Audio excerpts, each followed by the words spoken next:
নমস্কার, কেমন আছেন সবাই? আমি সুনিতা আর আপনারা দেখছেন চৌধুরীর স্বপ্নপুরী, আমাদের স্বপ্নের সংসার।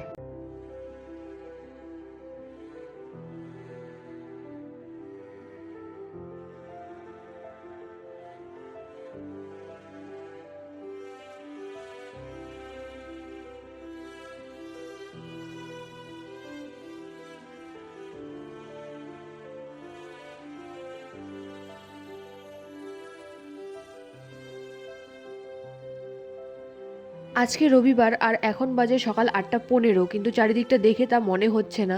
তো আমি আর মিন্টু বেরিয়ে পড়েছি। আমরা যাচ্ছি আইনক্স সিটি সেন্টারে ফিল্ম দেখতে। সিদ্ধার্থ মালহোত্রার নতুন ফিল্ম বেরিয়েছে যোদ্ধা, যেটা শুক্রবারে আমরা টিকিট কাটলাম অনলাইন। আর রবিবার ছাড়া তো আমরা দেখতে যেতে পারবো না, তাই আজকে আমরা যাচ্ছি। টিকিট কাটার সময় একটা ভারী মজাদার জিনিস দেখতে পেলাম, যেটা আমরা জানতাম না যে এরকমও হয়। আমরা জানতাম যে একটা ফিল্মের যে কোনো শো হোক না কেন, তার টিকিটের দাম সেম হবে, কিন্তু অনলাইন টিকিট বুক করার সময় দেখলাম যে আলাদা আলাদা শোয়ের টিকিটের দাম আলাদা আলাদা। তো সেটা দেখে আমরা অবাক হলাম। তো দেখলাম যে সব থেকে কম দামের যে টিকিটটা আছে সেটা এই সকাল 9:30টার আছে, দুপুরে 3:30 আর সন্ধ্যে 7:30টার যে শো আছে সেই টিকিটের দাম সব থেকে বেশি দেখলাম। তো এই জিনিসগুলো আমি বুঝতে পারলাম না যে এটা কেন হয় এরকম। যে কারণেই হোক না কেন, আমি আর মিন্টু এখন পৌঁছে গেছি সিটি সেন্টার সকাল 9:30টার শো দেখবো বলে। আমরা অনেকটা আগেই পৌঁছে গেছি, কারণ আগে কোনোদিনও আমরা এখানে আসিনি, এটাই প্রথমবার আমরা এখানে এসেছিলাম। তার আগে আমরা গেছিলাম প্রথমবার ফিল্ম দেখতে, তখন সেটা আমরা গেছিলাম কার্নিভালে দেখতে। তো আইনক্সে এটা আমাদের প্রথমবার, তাই আমরা ঠিকঠাক জায়গায় পৌঁছতে পারবো কিনা সময় মতো, তাই একটু সময়ের আগেই বেরিয়ে গেছি। সেটা সমস্যা নেই, কারণ আশেপাশের জায়গাগুলো একটু ঘুরে দেখবো। তো পৌঁছে গেছি আমরা সিটি সেন্টার, আর এই সামনেই আমাদের আইনক্স, আর চারিদিকটা ফাঁকা, এখনো কিছুই খোলেনি। আমি আর মিন্টু চলে এসেছি, আর আমি এখন ফোনে চেক করছিলাম যে কটা বাজে আর কত তাড়াতাড়ি আমরা পৌঁছেছি। তো অনেকটাই আগে পৌঁছে গেছি। তো যাই হোক, আমরা আশেপাশে ঘুরতে বেরিয়েছি। আর সত্যি কথা বলতে এই জিনিসটা দেখে আমার সত্যি আজকে মন ভরে গেল। এত পায়রা এখানে, যে সত্যি খুব ভালো লাগছে এদেরকে দেখে। আর শুধু বারবার এটা মনে হচ্ছে যে আমাদের ওইদিকে এরকম নেই কেন, তাহলে এদের সাথে আমার কতটা সময় পার হয়ে যায়। আর এখানে আমরা পৌঁছে গেছি আধা ঘন্টা আগে, আর এই পায়রার সাথেই আমাদের আধা ঘন্টা কিভাবে কেটে গেল আমরা বুঝতেও পারিনি। এত সুন্দর লাগলো এখানে থেকে। অনেকেই আসছে, খেতে দিচ্ছে, তো সেখানে সবাই একসাথে জমাট হয়ে যাচ্ছে, আবার অন্যদিকে খেতে দিচ্ছে, তো সেই দিকে উড়ে চলে যাচ্ছে। তো এদের সাথে আধা ঘন্টা সময় কাটিয়ে এখন আমরা চলে এসেছি হলে। এন্ট্রিতে টিকিট চেক করিয়ে আমরা চলে যাব স্ক্রিন 2 এর দিকে, কারণ যোদ্ধা লেগেছে স্ক্রিন 2-তে। তো আমরা সেখানেই চলে যাব, আর আমরা 15 মিনিট আগেই পৌঁছে গেছি। তো যাই হোক, সেটা কোনো ব্যাপার না, আমরা ভাবলাম আশেপাশেরটা ঘুরে দেখব। তো আশেপাশে সেরকম দেখার মতো কিছুই ছিল না, তো গিয়ে এক জায়গায় দাঁড়িয়ে পড়লাম। আর কিছু ম্যান্ডেটরি জিনিস তো আছেই যেগুলো করতে হয় ফিল্ম দেখতে এলে, সেটা হচ্ছে পোস্টার খুঁজে বের করা, পোস্টারের সাথে ফটো তোলা। তো এখানে আমরা পোস্টার খুঁজছি, আর এই আমরা সব ফিল্মের পোস্টার পেয়ে গেছি।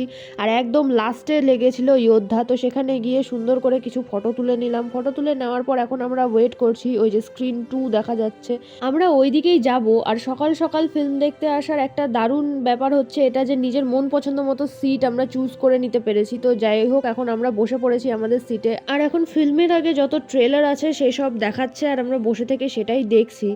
আর সিনেমা হলের সাউন্ডে আমার খুব সমস্যা হয়, সেই কারণে আমি এয়ারপডসটা নিয়ে এসেছি। এটা কানে লাগিয়ে আমি বসবো, নাহলে আমার কান একদম শেষ হয়ে যাবে।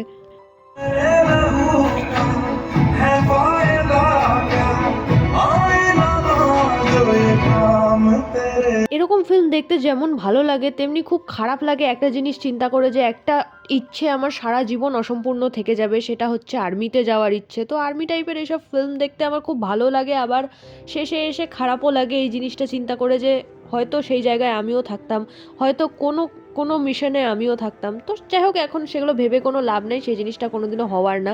কিন্তু হ্যাঁ, এরকম ফিল্মগুলো দেখে প্রত্যেকবার আমি মিন্টুকে একটা কথা অবশ্যই বলি, এবার বুঝলে কেন আমি আর্মিতে যেতে চেয়েছিলাম, এবার বুঝলে কেন আমি আর্মিতে যেতে চেয়েছিলাম। এটা তো ওই বোঝে যে কেন আমি আর্মিতে যেতে চেয়েছিলাম, কিন্তু আর কেউ কোনোদিনও বুঝলো না। তো যাই হোক, আমিও সেরকম কোনোদিনও হয়তো সেভাবে জোর দিইনি, কারণ যদি আমার ইচ্ছেটা এতই অদম্য থাকতো তাহলে হয়তো আমি আরও চেষ্টা করতাম। নিজের উপরে খুব একটা বেশি আমার ভরসা ছিল না। তো যাই হোক, ঠিক আছে, এখন এসব ভেবে আর কোনো লাভ নেই, যেটা হওয়ার না সেটা ভেবে আর কি হবে। তো ফিল্ম দেখে চারপাশটা ঘুরে নিয়ে একটু দেখে নিয়ে কি কি আছে আমরা বেরোবো। এখন বেরিয়ে তারপর আজকে আমরা এখানেই খেয়ে তারপর বাড়িতে যাব, কারণ এখন গিয়ে আর রান্না করার মতো কোনো ইচ্ছে আমার নেই বা শক্তিও আমার নেই। তো গুগল ম্যাপেই খুঁজে খুঁজে আমরা একটা জায়গা বের করেছি যেখানে গিয়ে আমরা খাওয়া দাওয়া করব। তো সব সময় আমরা বিরিয়ানি বিরিয়ানি যেখানেই যাই আমরা শুধু বিরিয়ানিই খাই। তো এবার ভেবেছি যে আমরা বিরিয়ানি খাবো না, এবার আমরা অন্য কিছু খাবো। তাই আমরা 3টে রোল অর্ডার দিয়েছি আলাদা আলাদা। ডাবল এগ চিজ রোল একটা, একটা এগ চিকেন চিজ কাঠি রোল, আর একটা চিকেন কাঠি কাবাব রোল। 3টে রোল অর্ডার দিয়ে খেয়ে দিয়ে তারপর আমরা বেরিয়ে পড়েছি। এক জায়গায় এসেছি আমরা গাছ দেখতে, কারণ আমি জবা ফুলের গাছ লাগাবো। যেহেতু আমার ঠাকুর এসেছে বাড়িতে, সরস্বতী মা লক্ষ্মী মা এসেছে, তো তাদের জন্য জবা ফুল লাগবে। তো সেই কারণে জবা ফুলের গাছ নেওয়ার জন্য আমরা এসেছি। আর এখানে এত গাছ দেখে আমার শুধু এটাই মনে হয় যে আমি বাড়িতে এত গাছ লাগাই, তাও গাছগুলো কেন হয় না। কত ভালো করে কত কেয়ার করি আমি সেগুলোর, তা সত্ত্বেও কেন যে গাছগুলো হয় না আমি ঠিক বুঝতে পারি না যে কিভাবে গাছগুলোকে আমি বাঁচাবো। অনেক চেষ্টা করি, সময় মতো জলও দিই, কে জানে হয়তো কোনো ওষুধপত্র কিছু দিতে হবে। আমি ওষুধও নিয়েছিলাম, যেগুলো দিয়েও দেখেছি, কিন্তু তাতেও কোনো কিছু হয় না। তো যাই হোক, অনেক গাছই লাগে না। আমি বালুরঘাট থেকেও অনেক গাছ নিয়ে আসি, এমনকি এখান থেকেও অনেক গাছ কিনেছি, কিন্তু তা সত্ত্বেও আমার কোনো গাছই টিকছে না। একদম যে কোনো গাছ টিকছে না তাও না, কিন্তু আমার ফুলের গাছ প্রয়োজন, আর সেই ফুলের গাছই আসলে টিকছে না। না কোনো গ্যাদা গাছ টিকলো, না টগর গাছ, না জবা গাছ, না বৃন্দাবনী, না কাঠমালতী, না কোনো কিছু, কোনো গাছই টিকছে না। তো যাই হোক, এই তো আমরা অনেক জবা ফুলের গাছ এখানে দেখতে পেয়েছি। একটা জবা ফুলের গাছ নিয়ে যাব এই আশায় যে হয়তো এবার একটা জবা ফুলের গাছ লেগে যাবে। তার কারণ হচ্ছে কোয়ার্টারের নিচে যত গাছ আছে সেখান থেকে সাদা ফুল অনেক পাওয়া যায়, কিন্তু জবা ফুল বা লাল ফুল বা অন্য কোনো কালারের ফুল সেরকম পাওয়া যায় না। তো আমি গ্যাদা গাছ লাগিয়েছি, এখন সেটাও যদি টিকে যায় তাহলে খুব ভালো। আর এইখান থেকে জবা গাছ নিয়ে গিয়ে জবা গাছ লাগাবো, এগুলো যদি টিকে যায় তাহলে খুব ভালো। তো একটা জবা গাছ নিয়ে আমরা চলে এসেছি বাড়িতে, আর এখন গাছটা লাগাবো। আর এই আমার সব গাছগুলো। আজকের ব্লগটা এখানেই শেষ করছি। যদি ভালো লেগে থাকে তাহলে অবশ্যই লাইক করবেন, কমেন্ট করবেন, আর শেয়ার করবেন সকলের সাথে। আর যারা যারা নতুন এসেছেন আমার চ্যানেলে তারা অবশ্যই সাবস্ক্রাইব করবেন। তো আজকের ব্লগটা এখানেই শেষ করছি, পরে দেখা হবে আবার নতুন একটি ব্লগের সাথে। ততক্ষণের জন্য টাটা।